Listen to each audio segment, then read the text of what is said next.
इस लड़के ने अपनी गर्लफ्रेंड को मार के इसकी बॉडी के साथ रेप किया। और जब मीडिया और पुलिस इसके पीछे का वजह पूछी तो इसका आप जवाब सुनो, इसको तो 1% भी पछतावा नहीं है। तो लवर थी ना, फिर क्यों मारा?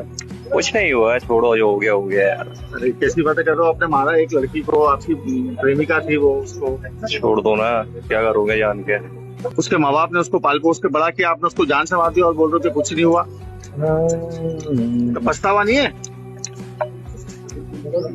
इस चीज का पछतावा नहीं है? इंदौर के द्वारकापुरी एरिया के एक किराए के मकान में एक लड़की की बिना कपड़ों की लाश मिलती है और लड़की 10 फरवरी से लापता थी। जब वो घर वापस नहीं आई तो घर वाले अगले ही दिन जाकर के उसकी मिसिंग रिपोर्ट दर्ज करवाते हैं। और जब पुलिस इन्वेस्टिगेशन शुरू करती है तो पहला शक उसके बॉयफ्रेंड के ऊपर ही गया। उसके बॉयफ्रेंड का नाम पीयूष था और पुलिस का शक उसके ऊपर इसलिए गया क्योंकि बॉडी जिस रूम से मिली उस रूम में वो किराए पे रहता था। मतलब वो रूम पीयूष का ही था जहाँ वो किराए पे रहता था। दोनों एक ही कॉलेज में MBA कर रहे थे और दोनों एक दूसरे से बहुत ज्यादा प्यार भी करते थे। दोनों का रिलेशनशिप काफी सीरियस था। दोनों के परिवार वालों को भी पता था उनके रिलेशनशिप के बारे में। इधर लड़की के घर वाले शादी के लिए भी तैयार थे, लेकिन कुछ दिनों से दोनों के बीच में अनबन चल रहा था, इसलिए लड़की पीयूष से बात नहीं कर रही थी। इसलिए पीयूष को उसके ऊपर शक होने लगा, शायद ये किसी और से बात कर रही है आजकल, इसलिए ये मेरे से बात नहीं कर रही है। पुलिस के मुताबिक 10 फरवरी को लड़की उससे मिलने के लिए गई थी जहाँ वो किराए के रूम में रहता है ना, वहाँ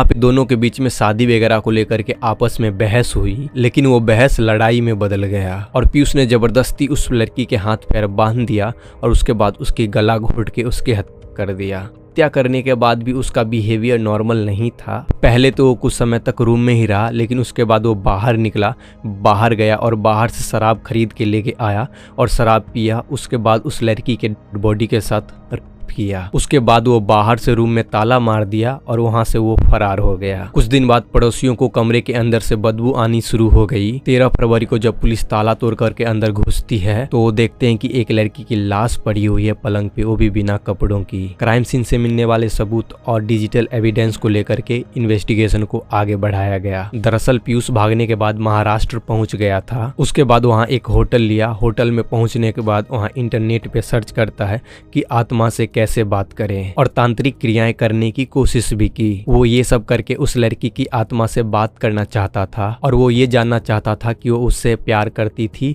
या नहीं करती थी। और फिर पुलिस फोन कॉल डेटा को ट्रैक करने के बाद मुंबई पहुंचती है और मुंबई पुलिस की मदद से उसको अरेस्ट कर लेती है और अभी पीयूष अरेस्ट हो चुका है और अभी वो जुडिशियल कस्टडी में है। बाकी इस केस के ऊपर आप क्या राय है नीचे कमेंट सेक्शन में अपना राय जरूर बताइएगा।